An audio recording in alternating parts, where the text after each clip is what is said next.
Howdy! We got the one and only here, the one and only in the house. Howdy, my androids. Howdy, my amigos and amigas. How art thou? How art thou, my amigos and amigas? I am live. Now join. Damn it. Be at my beck and call. Be at my beck and call, damn it. Join.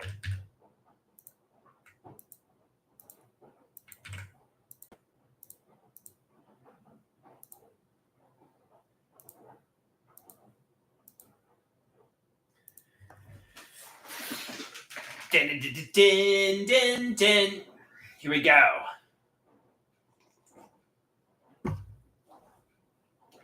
So the election is coming up.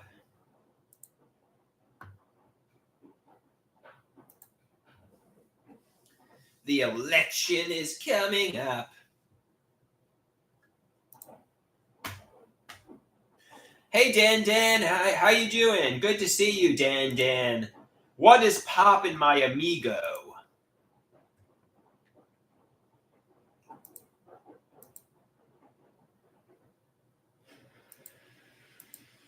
What is poppin', my amigo?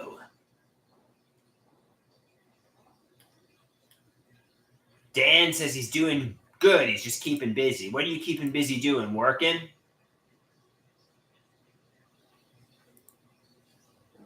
Are you working, Dan? What am I doing? Well, I'm going to see a movie today, Venom 3. I'm going to see it with a friend. So that's cool. You know, I'm going to see Venom 3. Work, to quote the peons from Warcraft 3. Work.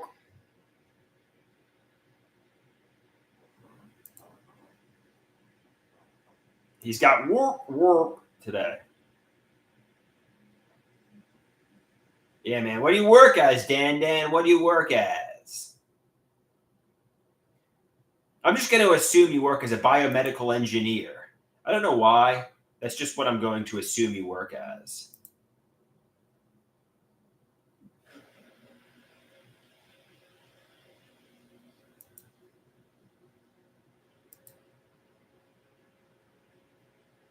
Who do I think will win the election if I had to guess? Well, it's a tight race. I'm rooting for Donald Trump, but a lot of people don't like Donald Trump, so we'll see who wins, you know?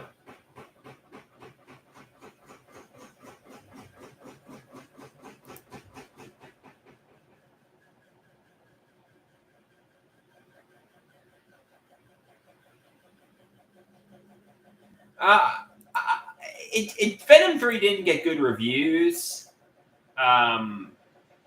but even so,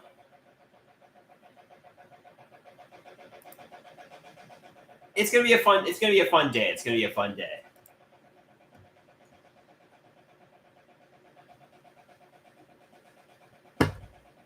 Somebody liked Venom. They liked the first Venom. They liked the second one with Carnage, and we'll see what this one is like.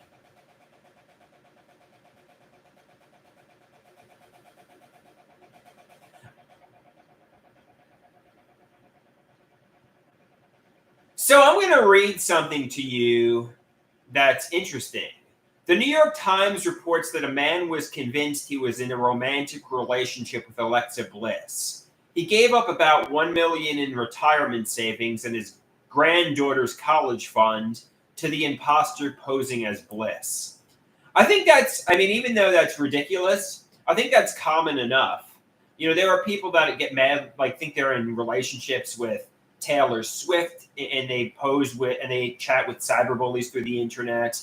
There are people that think they're in relationships with Olivia Rodrigo, and so on. They're basically lonely people who are involuntarily celibate, and they convince themselves they're in a romantic relationship with a celebrity because they don't know any better, and this person really wants to dupe them and hurt them. And it's kind of like it's a sad and lonely person who probably doesn't have much love in his life, and he wants to date Alexa Bliss, and he convinces himself he is dating Alexa Bliss.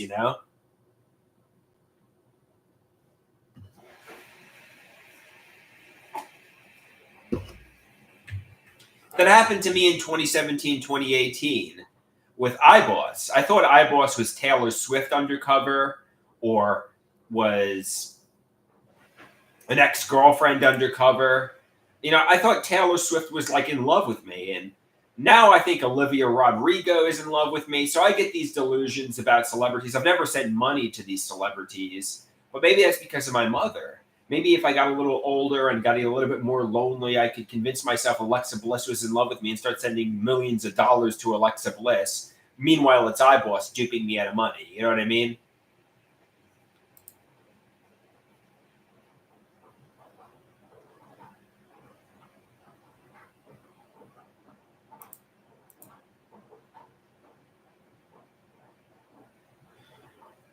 Somebody says, I think I would have. If somebody says, if I became a celebrity, what would my message be to the world? Well, I think I would try to have a good mental health message to the world, take care of your mental health, and a message of overcoming mental health challenges.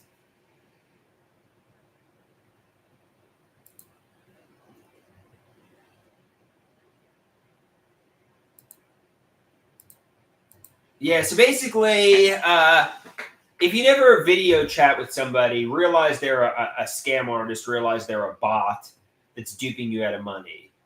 You're not in a romantic relationship with Taylor Swift. You're not in a romantic relationship with Alexa Bliss. You're not in a romantic relationship with Olivia Rodrigo. You're lonely. The source of your self-esteem is daydreaming about celebrities, and you have no life. You're just basically in a daydream world. You're like Joanne Greenberg. Daydream. It's like Tinkerbell. Like you're like your romantic partner is fantasy. Is a daydream. It's sad. It's really sad. And a picture being Alexa Bliss, hearing some guy was duped and sent all his money to a fake bot. I mean, it's like, yeah. I mean, I feel bad for you. You have mental health challenges. You're lonely. You need a girlfriend. So he says you got to be careful. Somebody could scam you.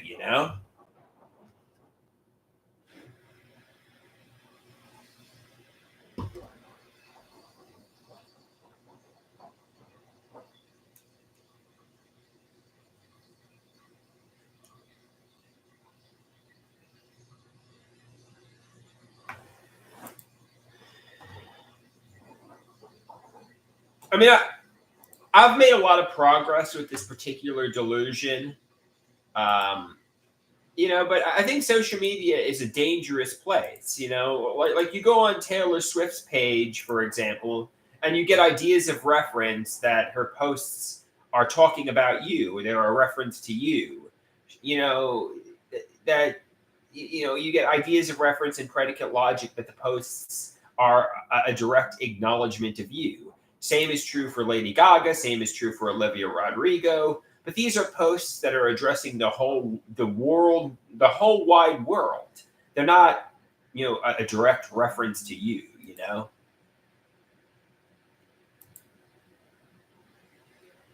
Nobody is referencing you with their social media content and songs and artwork and so on. This is a delusion. This is ideas of reference delusions.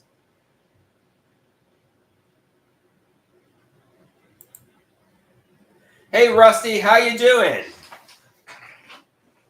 How art thou? How art thou, Rusty?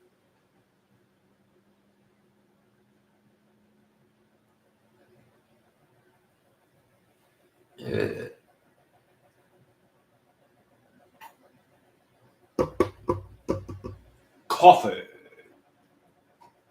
One time when I was about 21 years old, my brother had some friends over the house, and they were underage. They were like 19 years old, and they couldn't drink, and I could drink. So I think it was New Year's, And I come in there and I'm drinking Bailey's Irish Cream, which is alcoholic, but it's not really alcoholic.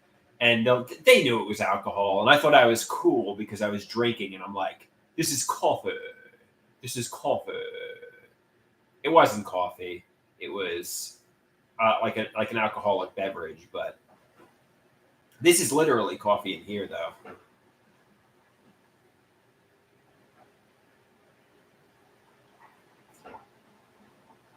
Coffee. I'm drinking coffee.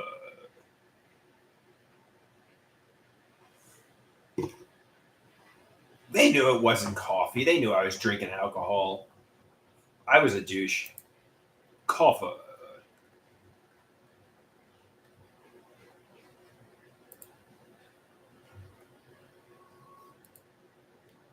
I'm drinking coffee.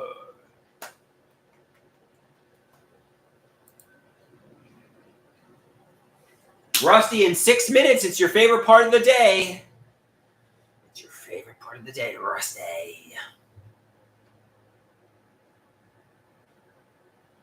He says, "Sweet." He doesn't get pleasure quite like the washing machine. There's nothing sexier than the washing machine finishing, me putting the wash in the dryer, and making my entrance. I mean, that is like the most erotic thing you could possibly experience. So I remember I was taking a class, and well,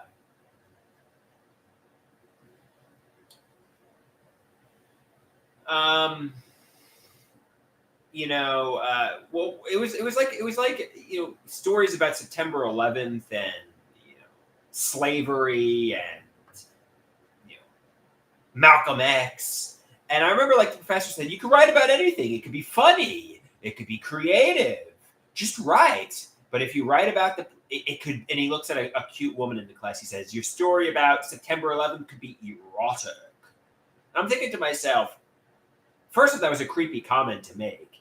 Secondly, what the fuck are you going to write about September 11th that's fucking erotic?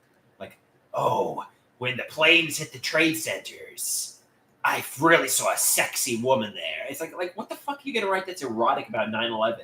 That's like the opposite of fucking erotic. That's like traumatizing and like genocide, I mean, like, how the fuck are you going to write an erotic story about 9/11?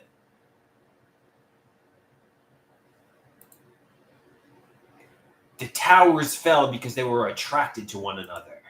It's like, well, that's like one of the few topics you can't write an erotic story about.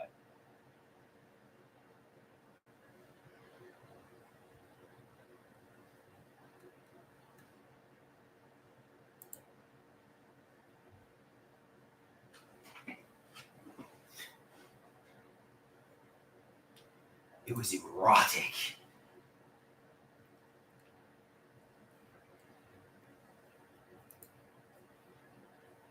The sex in the towers they had as they burned down was an erotic and sad story. I mean, I guess somebody could, hypothetically speaking, have written an erotic story about 9/11, but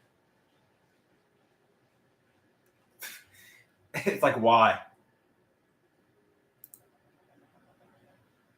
They did about Titanic. They did it about Titanic. Yeah, that's true.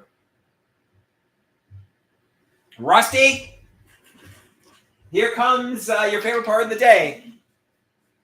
I got coffee on the wall. You know what? Who cares? Coffee.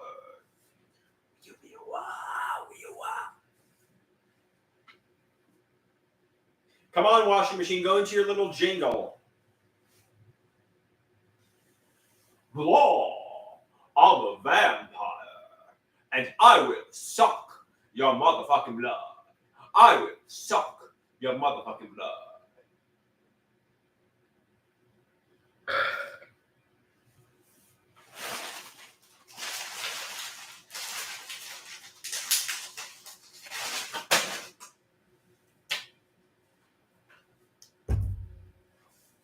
Come on, washing machine. Any day now. Go into your little song washing machine. Here we go!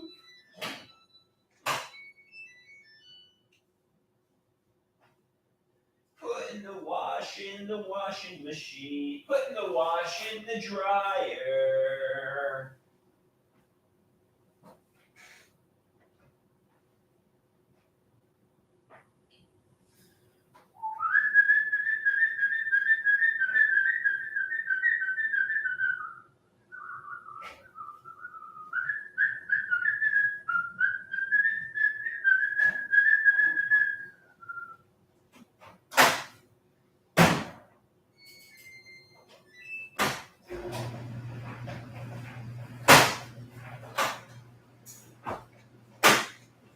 Coming to the live stream at this time, standing 6'6" tall, weighing 273 pounds. Sal Waters! Wee wee wah, wee wah, wee wee wah, wee wah.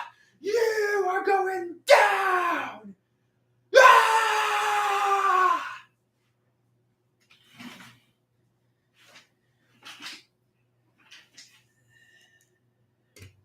Rusty said that was fire. That was a fire entrance. That was like a big pay-per-view entrance, man.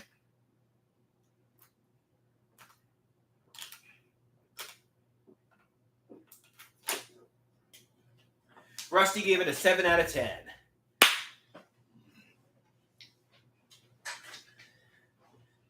Whew. Yeah, man.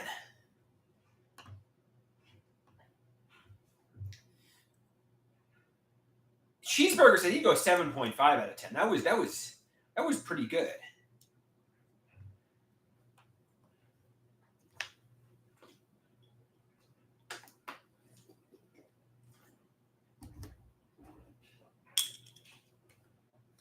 Yeah, so seeing Venom 3 today, I'll give you a little review on it when I get done. I'll let you know how Venom 3 was.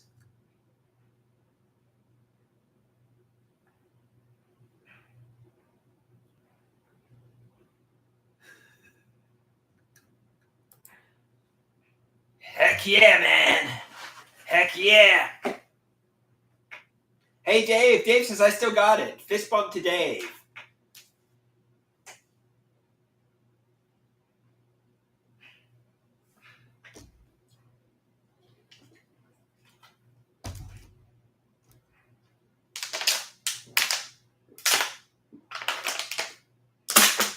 He says, thanks, buddy. Thanks for fist bumping me.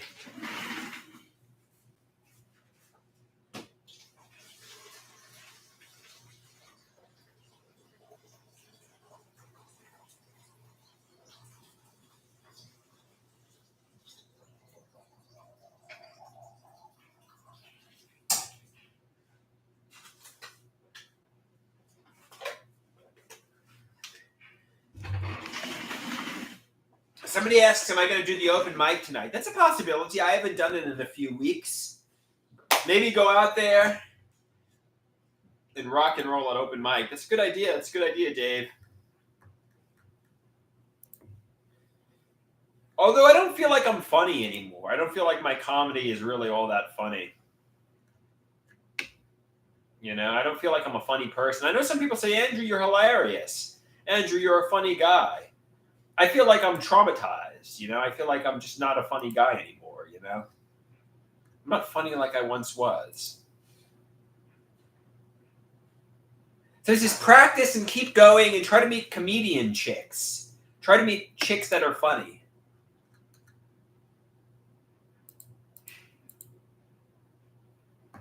Actually, that erotic story would make a good comedy bit.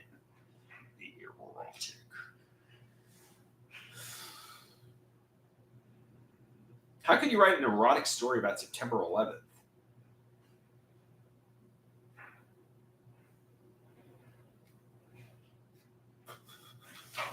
How the fuck could you write an erotic story about September 11th? And when we were in the Trade Center before it crumbled, we had. It's like you can't. You really can't. So he says, you got comedic talent, buddy, but you still got to do the work. You got to put in the hard work, right up the erotic joke.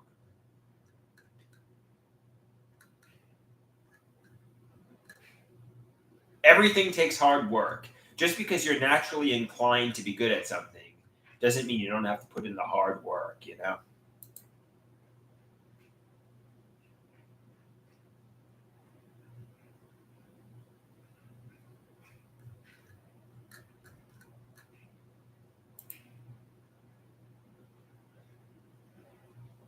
The burning love while we were in the trade center was just chilling. It was chilling and burning.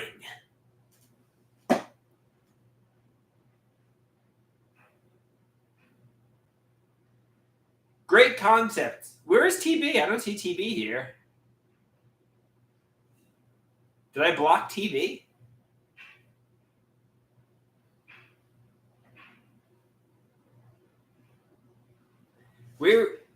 Sorry, Cheeseburger said it. Cheeseburger.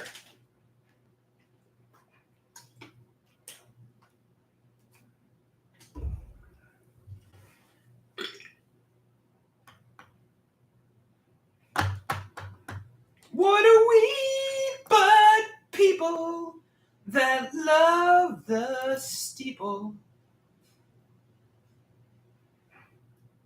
No, I wouldn't block TB. Oh, I would not block TB. TB is a real one. TB is a righteous one, man.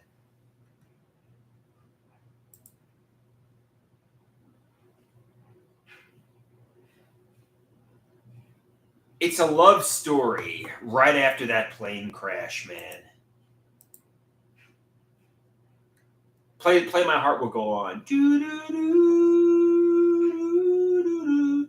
They actually made a World Trade Center movie with Nicolas Cage. It wasn't quite like Titanic, but they actually made the movie.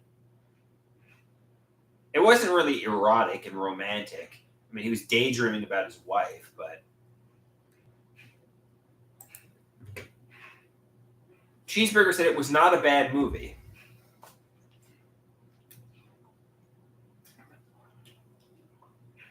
Jim says, what would you do if you were on the flight that went down in the middle of nowhere? Well, I mean, interestingly enough, I know Dr. Garrett said, obviously, you think you're safe in life. In life, you don't think you're going to die. I mean, at least not today. But look, you could be going to work in the World Trade Center and a plane could come crashing into your workplace and kill you. Or your plane could get hijacked. I mean, it's improbable, but it could happen. He says, you think you're safe in your apartment. You think you're safe. But I guess technically, accidentally, a plane could come crashing into your apartment killing you. Is it improbable? Yes, but it's not impossible. I mean, so just because you think you're safe doesn't mean you are. I mean, look, a plane could come fucking crashing into your workplace and kill you in New York City. I mean, you think you're safe working, but maybe you're not one day. So it's this good thing you don't work and you're always home. It's very improbable a plane's going to come crashing into this house, killing me.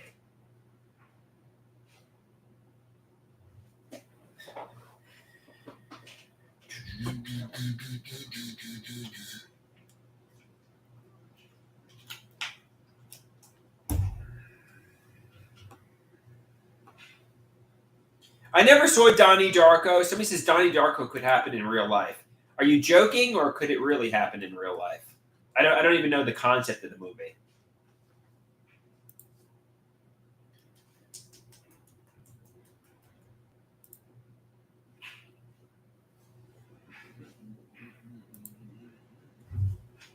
I mean, and I think that goes to you could go into New York City. Are you going to get assaulted by a criminal? I guess you could potentially get assaulted by a criminal. It's not impossible, but most times you go into New York City and go to mental health recovery groups, you have fun. It's improbable. So, you could, when you go into New York City, get assaulted by a criminal. But, it's kind of improbable. Most likely you're going to have a nice day. You know what I mean? Most likely you're going to be fine. I mean, could you get assaulted? Could you get shot? Could a plane come crashing into your workplace? I guess it could. anything could really happen. I mean, that's realistic, but it's probably not going to happen.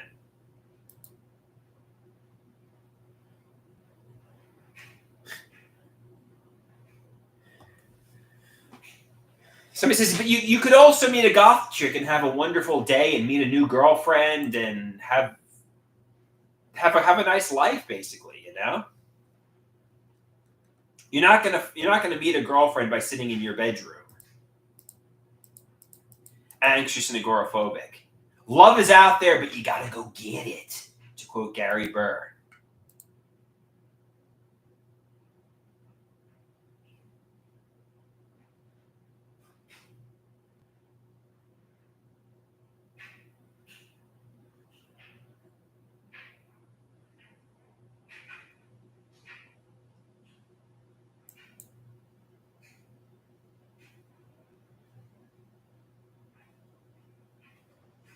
Love is out there.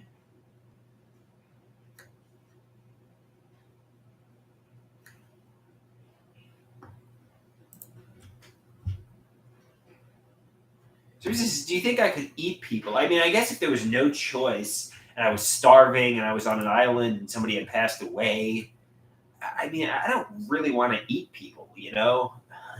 But like, if you're on an island and you know the only way you'll survive is by eating a deceased person, maybe. I don't want to do that though. That's pretty gross. I would much rather eat dog before I ate a human being, though. You know what I mean?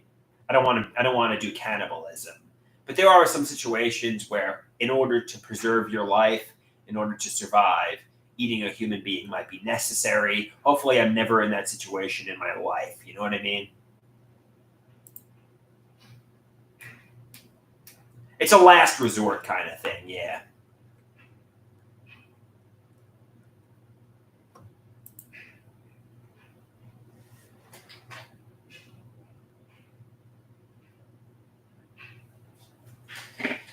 And my daddy said, stay away from Tower 7. And I was crying on the staircase. Please. Ah.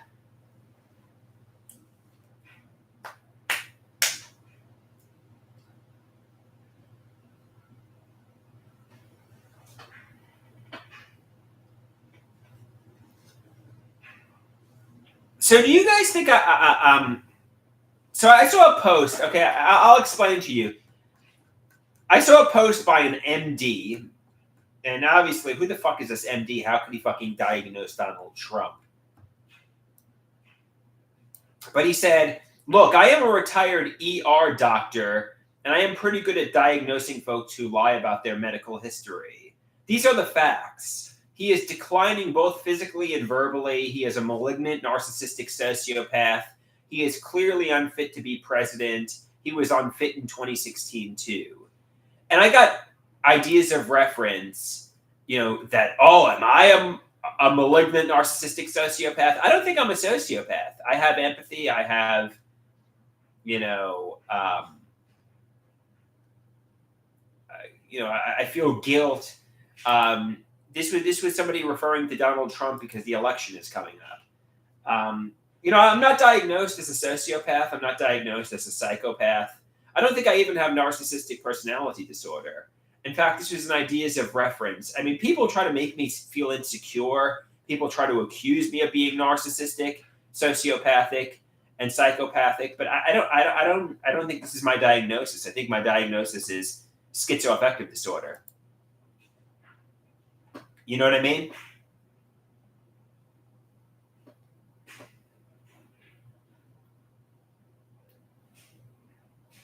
He says, call CVS, get on some medications.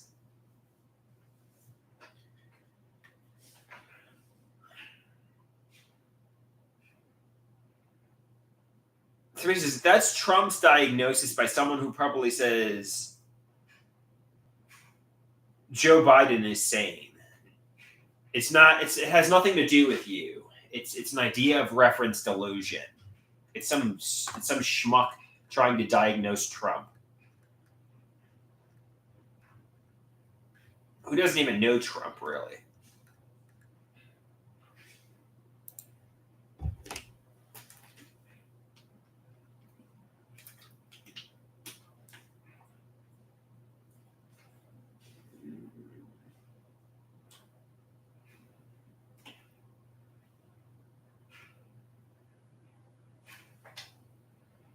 Somebody says, I have 6.66 gigabytes free on my server. Spooky. Yeah, man. Is that an idea of reference from God? That I'm satanic? No, that's ideas of reference. It's the luck of the draw. You could have had 6.56 gigabytes. You could have had 6.66 gigabytes. You could have had 6.76 gigabytes. It's the luck of the draw. It's not a message from God. It's ideas of reference delusions. Should we do the Magic 8-Ball bit again? Train car 666. Let's go to the Magic 8-Ball. Magic 8-Ball.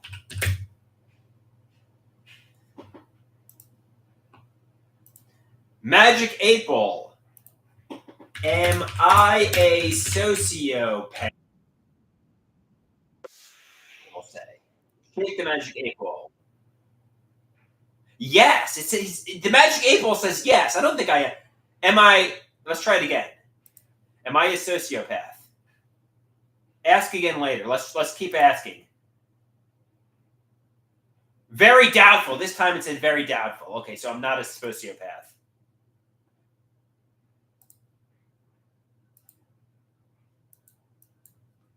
Am I a narcissist? Let's ask the Magic 8-Ball.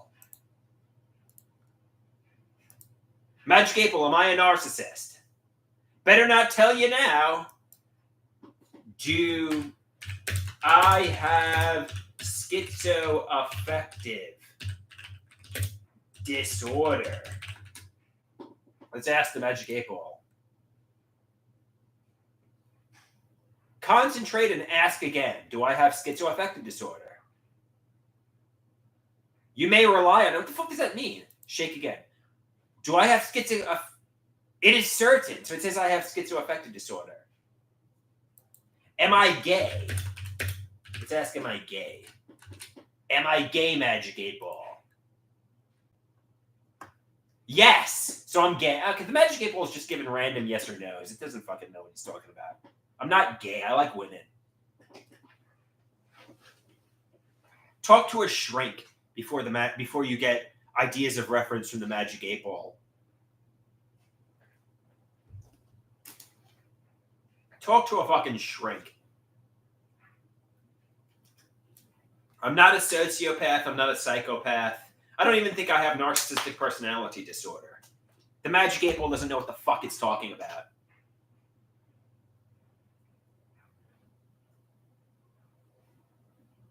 And this is that's what my psychiatrist told me. He told me, and you know, so.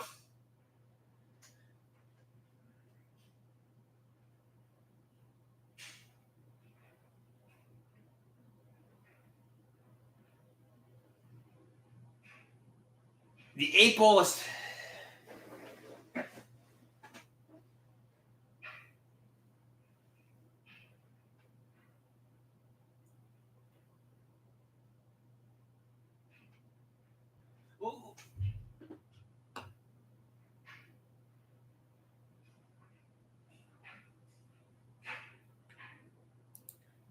So let's go to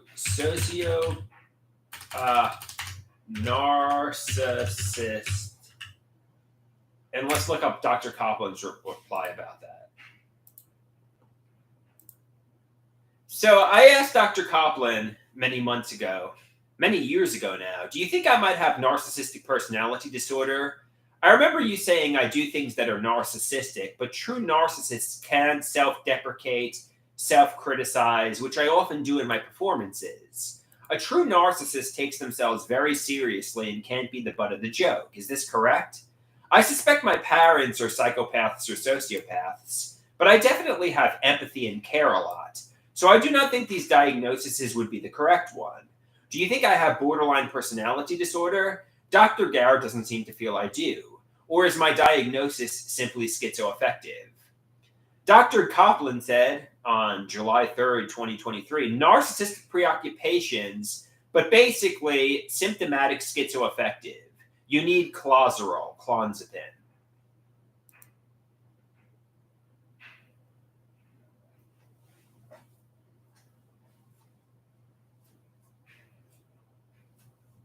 That was what he said.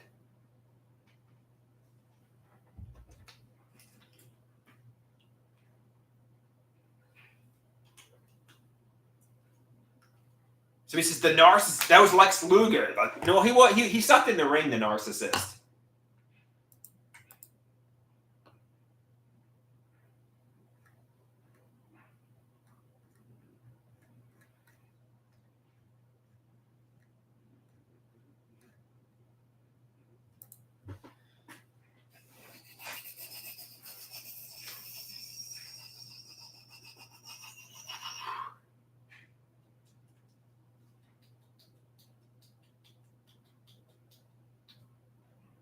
All right, guys. Do you have anything left to say?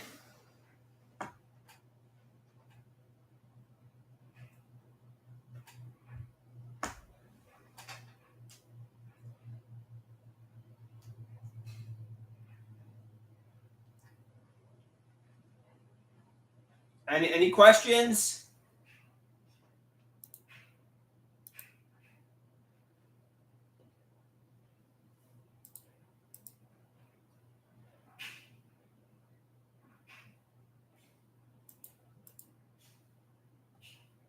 Go do something fun today. Fuck my troll garden. Yeah, I think I will. Adios, amigos and amigas. Peace out.